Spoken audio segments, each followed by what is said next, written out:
咁上堂啦，我哋就講到就係話關於嗰個air hole 啦，我嗰個 Bunsen burner 啦，就即係佢閂同埋開咗嘅話咧，其實咧都會有唔同嘅flame 啦，唔同嘅火焰嘅形狀都會有機會出現啦。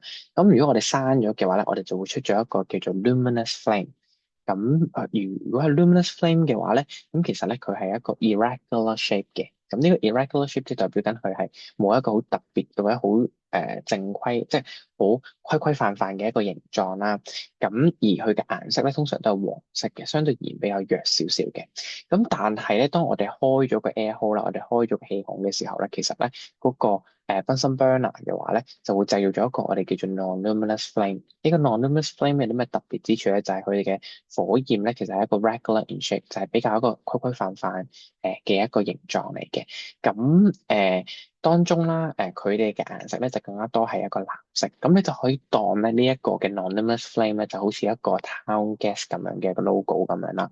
咁就會有即係一個好似水滴形狀嘅一個火焰咁樣嚟嘅。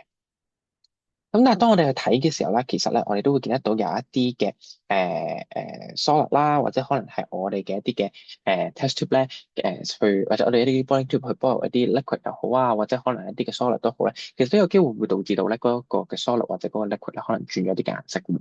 咁最主要嘅係因為咧我哋受熱嘅時候啦，咁其實咧會導致到佢哋嘅一個 chemical structure 咧一啲化學嘅一啲結構咧其實有所改變嘅。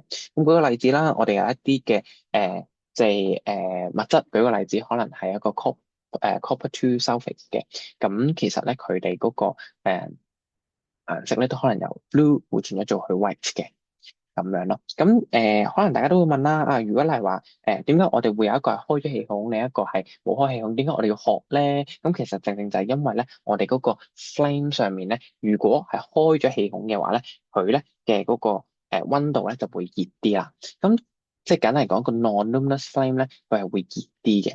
咁但係如果咧佢係冇開氣孔，咁佢係一個 luminous flame 嘅話咧，咁佢咧就會冇咁熱嘅。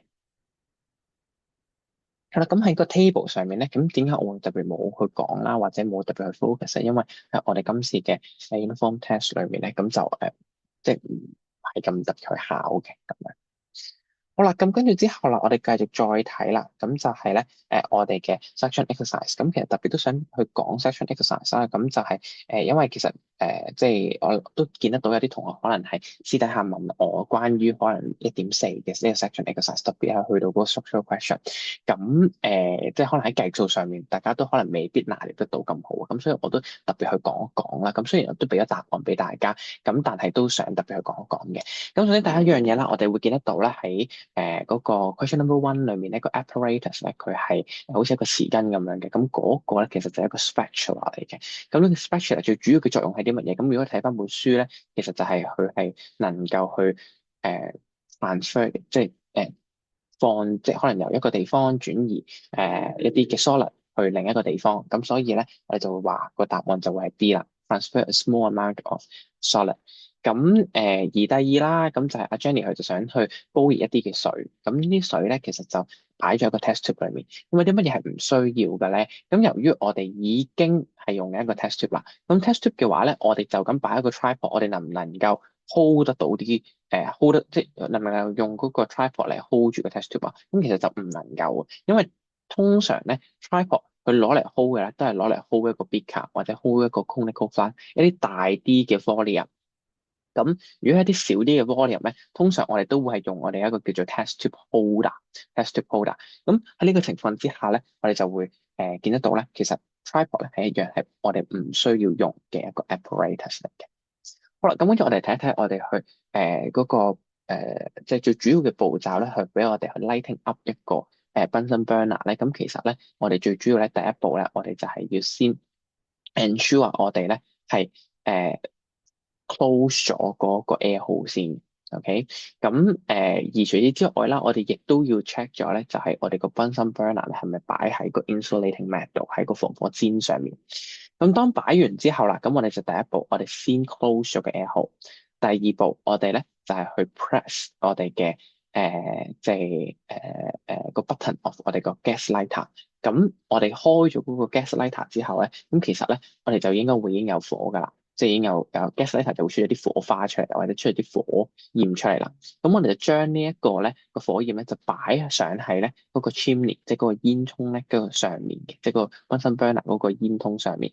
咁跟住之後咧，我哋就可以 turn on 我哋個 gas tap 啦，我哋就可以打開我哋嗰個gas tap 啦。咁之後咧，我哋就可以再開翻我哋嘅 air hole 咧，咁就從而獲得我哋所講嘅 non-luminous flame，non-luminous flame。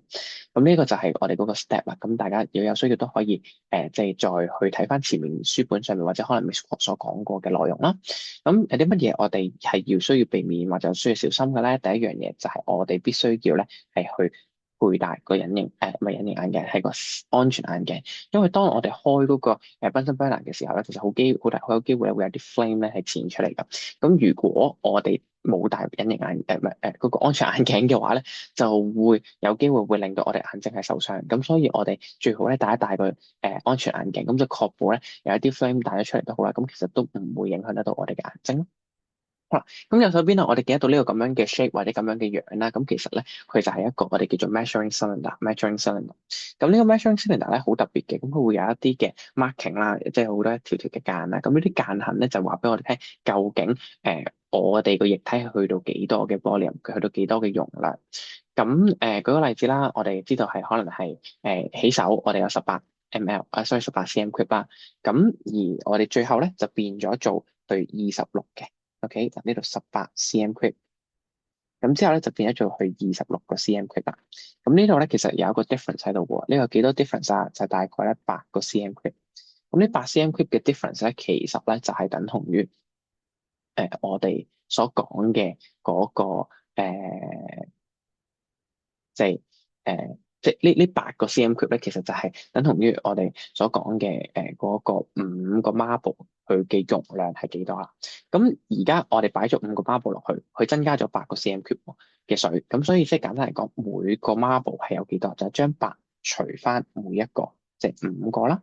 OK，咁所以咧答案就會係1.6 cm cube，每一個嘅 marble 咧就會有1.6 cm cube 啦。咁喺呢個咁樣嘅情況之下咧，我哋可以睇翻呢個答案啦。咁其實咧喺我哋 science 裏面咧，我知道數學可能要求你一定要寫翻3點，跟住個答句係點樣。咁但係喺我哋嘅science 裏面咧就唔需要咁樣嘅。咁你可以咧 refer 翻呢一個嘅答案啦。咁樣。